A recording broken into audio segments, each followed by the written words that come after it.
Recently एक बहुत बड़ा डेवलपमेंट हुआ है। एनआईए के द्वारा बताया गया है कि अभी जिस जासिर बिलाल वानी को अरेस्ट किया गया था कश्मीर के अंदर से, बेसिकली ये एक टेक्नीशियन था और इसका काम था ड्रोन और रॉकेट के जरिए दिल्ली के ऊपर अटैक करना। यानी कि जो दिल्ली ब्लास्ट केस था, इस दिल्ली ब्लास्ट केस को आप लोन वुल्फ अटैक मान रहे हो ना, तो आप जाके पोगो देखो, क्योंकि हकीकत में दिल्ली ब्लास्ट केस एक वेल प्लान्ड अटैक है और यहां पर और भी लंबी प्लानिंग की जा रही थी।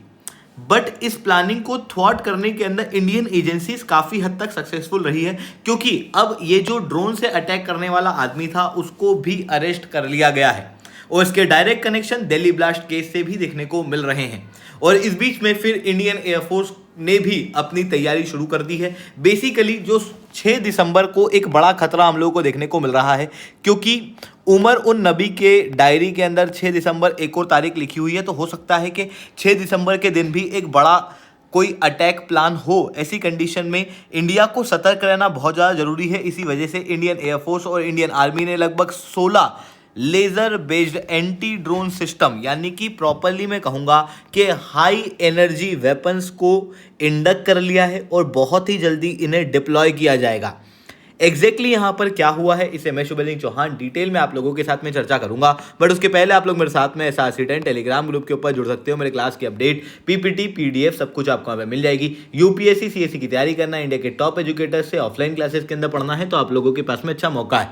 अनअकैडमी अब केवल ऑनलाइन ही रहा है, अनअकैडमी अब ऑफलाइन भी आ चुका है। जुड़ना चाहते हो तो नीचे मैंने नंबर दिया हुआ है, इस पर आप कॉन्टैक्ट कर सकते हो। इसके अलावा मंथली करंट अफेयर्स की मैगजीन, प्रीवियस क्वेश्चन, प्रीलिम्स के मॉक टेस्ट, NCERT के नोट्स की समरी, इंडिया ईयरबुक की summary free of cost download करना है। नीचे डिस्क्रिप्शन के अंदर मैंने लिंक दी हुई है, वहां से आप लोग डाउनलोड कर सकते हो। चलिए दोस्तों, समझने का प्रयास करते हैं यहाँ पे क्या हुआ है। देखो, आप सब लोगों ने देखा होगा जो दिल्ली के अंदर ब्लास्ट हुआ, ये अपने आप में बहुत ही खतरनाक था और हर भारतीय की रूह दहला देने वाला था।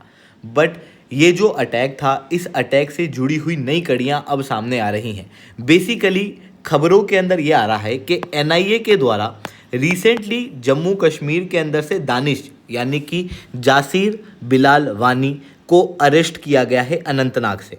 ये कोई ऑर्डिनरी आतंकवादी नहीं है, ये एक टेक ब्रेन है जो कि प्रॉपर रूप से कार के अंदर IED तो लगाने के काम आया ही था, इसके पास से ना ड्रोन्स भी बरामद हुए हैं और एक ड्रोन अटैक भी इनके द्वारा प्लान किया जा रहा था। और इनके जो डायरेक्ट कनेक्शन थे, यानी कि इसके जो डायरेक्ट कनेक्शन थे, वो हम लोगों को देखने को मिल रहे थे। जो डॉक्टर मॉड्यूल है जिसके द्वारा ऑलरेडी अटैक भी परफॉर्म किया गया है, और इवन गुजरात के अंदर जो ATS के द्वारा छापेमारी की गई, उसके अंदर एक और खतरनाक डेवलपमेंट सामने आया था कि एक खतरनाक पॉइजन जिसको रेजिन कहा जाता है, उसका प्रयोग भी इन डॉक्टर्स के द्वारा किया जा रहा था। और ये रेजिन का प्रयोग करके खाने के अंदर रेजिन को मिलाने वाले थे, फ्रूट के अंदर मिला के, फिर उसके बाद में हिंदू वाले एरिया में या फिर दूसरे रिलीजन वाले एरिया के अंदर जाके बेचते। इस तरीके की चीज़ें जो है वो इनके द्वारा की जा रही थी। ऐसे डेवलपमेंट जो है वो सामने आए, तब हम लोगों को समझ में आया कि अच्छा, डॉक्टर वाला मॉड्यूल जो है वो एक तरीके से काम कर रहा है और इनको पीछे से सपोर्ट प्रोवाइड कर रही है एक टेक्निकल टीम, जिस टेक्निकल टीम के अंदर दानिश भी शामिल है। और दानिश का काम है ड्रोन का। अब आप कहोगे ड्रोन का काम कैसे? प्रॉपरली एक ड्रोन अटैक इनके द्वारा यहाँ पर प्लान किया जा रहा था। और ये जो ड्रोन अटैक है ये 2 प्रकार से हो सकते थे। हालांकि ये न्यूज़पेपर में नहीं आया है कि किस तरीके का हो सकता था, पर अगर मैं कहूँ कि ड्रोन अटैक करना है तो ये मेनली 2 तरीके से होता है। या तो ये क्या करते हैं, जो नॉर्मल ड्रोन्स हमारे आते हैं, जो शादियों वाले आते हैं जिनमें कैमरा वगैरह लगा रहता है, इसके अंदर एक्सप्लोजिव को अटैच करते और फिर उसके बाद में अलग अलग रीजन के अंदर जाके फोड़ देते। या फिर दूसरा तरीका होता है कामिकाजे ड्रोन, यानी कि जो सुसाइड ड्रोन्स होते हैं ना, वो सुसाइड ड्रोन जनरली आतंकवादियों के द्वारा बना पाना मुश्किल है। ऐसी कंडीशन में अगर सुसाइड ड्रोन का यहाँ पर प्रयोग होता तो ऑब्वियसली पाकिस्तान का कनेक्शन जो है वो क्लियरली साबित होता हुआ दिखाई देता। पर यहाँ पर जो ड्रोन मेनली मेरे हिसाब से आए होंगे वो इसी तरीके के ड्रोन्स जो हैं वो सामने आए होंगे। अब इन ड्रोन्स का ये लोग प्रयोग कैसे करने वाले थे? तो बेसिकली जैसे ही दिल्ली ब्लास्ट होता, वहाँ पे मीडिया वगैरह आती, लोग इवैक्यूएशन करते, उस समय पर ये फिर ड्रोन अटैक करके वहाँ पर बड़े एक्शन लेते। हालांकि छापेमारी के अंदर इनके जो पार्टनर्स थे वो ऑलरेडी पहले ही अरेस्ट हो चुके थे दिल्ली ब्लास्ट के पहले, इस कारण से ये जो मंसूबे हैं ये यहाँ पर पूरे नहीं हो पाए। बट ये जो पूरा अटैक प्लान किया जा रहा था, इसको कंपेयर किया जा रहा है इंडिया टुडे, इंडिया टीवी, इनके द्वारा हमास के अटैक से, अगर आप हमास के अटैक को देखोगे तो हमास और इजराइल के बीच में जब कॉन्फ्लिक्ट होते हैं तो उस समय पे आप लोगों ने देखा होगा कि ये भी ड्रोन्स, रॉकेट्स, इन चीज़ों का प्रयोग यहाँ पर करते हैं। बेसिकली ये जो ड्रोन और रॉकेट्स हैं, इनकी सप्लाई इनको ईरान से मिलती है। और देखो फिलिस्तीन वाला जो एरिया है, यानी कि जो वेस्ट बैंक और गाज़ा पट्टी वाला एरिया है, वहाँ पर एक तरीके से ये लोग रूल भी करते हैं, इस कारण से इनके पास में पैसे ज़्यादा हैं।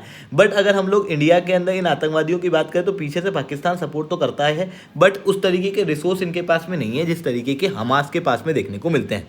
ऐसी कंडीशन में हमास से पूरी तरीके से कंपैरिजन कर पाना काफ़ी मुश्किल होगा। बट आप ये बात बिल्कुल कह सकते हो कि ये एक इनिशियल स्टेज है, आने वाले समय में हो सकता है कि ये लोग इस तरीके के अटैक भी परफॉर्म करे। ऐसी कंडीशन में भारत को तैयार रहना काफ़ी ज़्यादा आवश्यक है, जिसके अंदर लेज़र गाइडेड बॉम्ब बहुत इंपॉर्टेंट रूप से काम करते हैं। लेज़र बॉम्ब्स क्या होते हैं? बेसिकली आप लोगों ने अगर देखे होंगे नॉर्मल बॉम्ब, तो नॉर्मल बॉम्ब में क्या होता है, हम लोग बॉम्ब या फिर एमुनिशन या गोलियां छोड़ते हैं, है ना, नॉर्मल हथियार में। पर अगर मैं कहूँ हाई पावर्ड माइक्रोवेव वेपन या फिर लेज़र वेपन, तो इसके अंदर ना लेज़र निकलती है। अब ये लेज़र करती क्या है? देखो, अगर मैं कहूँ कि ड्रोन क्या है, तो ड्रोन जो है वो बेसिकली एक इलेक्ट्रिक सर्किट है। टोटल रूप से कहूँ मैं एक इलेक्ट्रॉनिक डिवाइस है। अगर इलेक्ट्रॉनिक डिवाइस को फोड़ना है या कंट्रोल करना है तो उसके लिए मुझे क्या चाहिए?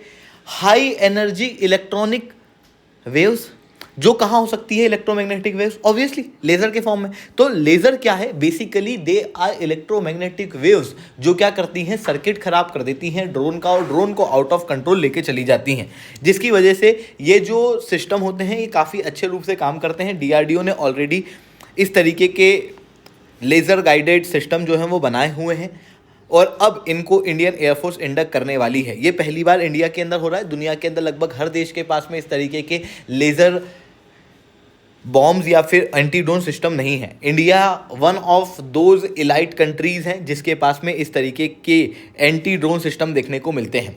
आने वाले समय में इसकी रेंज को अभी 2 किलोमीटर है, इसको बढ़ा के लगभग 30 किलोवाट का किया जाएगा, और 30 किलोवाट के साथ में इसकी जो रेंज होगी वो लगभग 10 किलोमीटर के आसपास की होगी। तो ये चीज़ें यहाँ पर देखने को मिल रही है। आई होप ये सारी बातें आपको समझ में आई होंगी। लेक्चर अच्छा लगा हो तो लाइक करना, लेक्चर बहुत अच्छा लगा हो नीचे ऐसा 10 कमेंट करना। UPSC CSE की तैयारी करना है, इंडिया के टॉप एजुकेटर से ऑफलाइन क्लासेस के अंदर पढ़ना है, तो आप लोगों के पास में अच्छा मौका है। अनअकैडमी अब केवल ऑनलाइन ही रहा है, अनअकैडमी अब ऑफलाइन भी आ चुका है। जुड़ना चाहते हो तो इस समय पर कॉन्टैक्ट कर सकते हो। इसके अलावा मंथली करंट अफेयर्स की magazine, previous year question, prelims के मॉक टेस्ट, NCERT के नोट्स की समरी, इंडिया ईयर बुक की summary free of cost download करना है। नीचे डिस्क्रिप्शन के अंदर मैंने लिंक दी हुई है, वहां से आप लोग डाउनलोड कर सकते हो। ठीक है दोस्तों, आज के लिए इतना ही। That's all from my side. जय हिंद, जय भारत।